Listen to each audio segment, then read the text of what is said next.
Assalamualaikum warahmatullahi wabarakatuh dan salam sejahtera. Kembali lagi bersama saya Rusdi Syarif.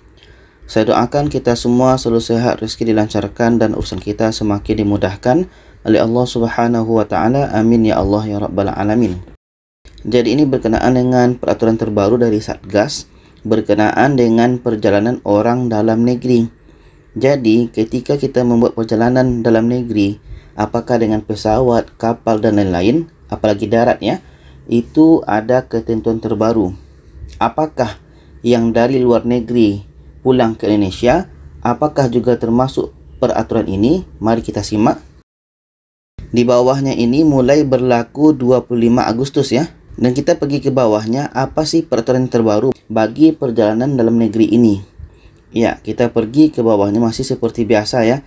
Pastikan pakai masker 3 lapis secara berkala setiap 4 jam, menjaga jarak, mencuci tangan secara berkala dan diimbau tidak berbicara satu arah maupun dua arah.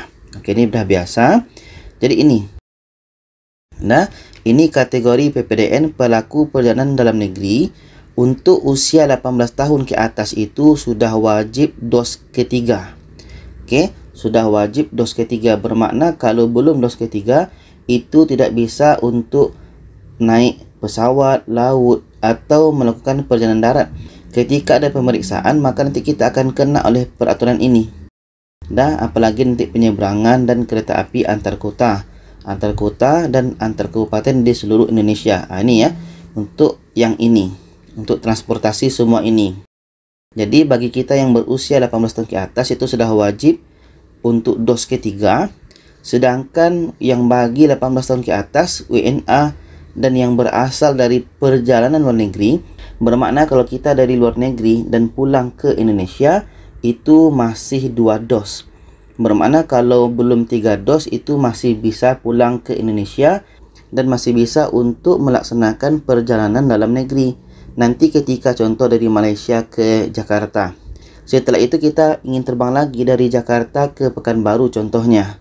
Jadi nanti kita bilang saja kita dari luar negeri dan tunjukkan nanti paspor kita atau tiket kita atau apapun yang diminta bukti kita telah dari luar negeri. Oke, seperti itu ya. Setelah itu bagi yang berusia 6-17 tahun itu masih dos kedua. Sedangkan ini untuk usia 6 hingga 17 tahun yang berasal dari luar negeri itu dikecualikan. Itu tidak masalah, tidak ada dos. Apalagi yang berusia 6 tahun ke bawah dikecualikan. Jadi ini bagi yang 4 kategori ini itu tidak testing lagi, maksudnya tidak tes PCR lagi. Bagi yang anaknya usia 6 tahun itu dikecualikan, pun tidak perlu testing, tapi wajib ada pendamping. Yang belum vaksinasi karena ada penyakit itu pastikan ada surat keterangan dari dokter. Itu pun tidak perlu ada dos-dosnya. Oke, sekarang kita lihat ke bawahnya. Di sini perubahannya dari nomor 23 ke nomor 24 ini yang terbaru. Jadi kalau untuk pelaku perjalanan luar negeri dari usia 18 tahun ke atas, itu kalau vaksin dos ketiga itu wajib ya, wajib. Tapi kalau dos kedua atau pertama tidak boleh melakukan perjalanan untuk domestik karena nanti akan diminta mana dos ketiga. Dan ini bagi WNA yang berasal dari luar negeri itu vaksin dos kedua dan tidak wajib testing. Sedangkan untuk usia 6 hingga 17 tahun itu kalau sudah mendapatkan dos kedua tidak wajib tes. Maksudnya tes PCR, tapi kalau masih dos pertama itu tidak diperkenankan melakukan perjalanan. Dan bagi yang berasal dari luar negeri itu dikecualikan vaksinasinya dan tidak wajib testing ya. Jadi poinnya di sini adalah kalau kita berasal dari luar negeri dan masih dos kedua itu masih bisa melakukan perjalanan.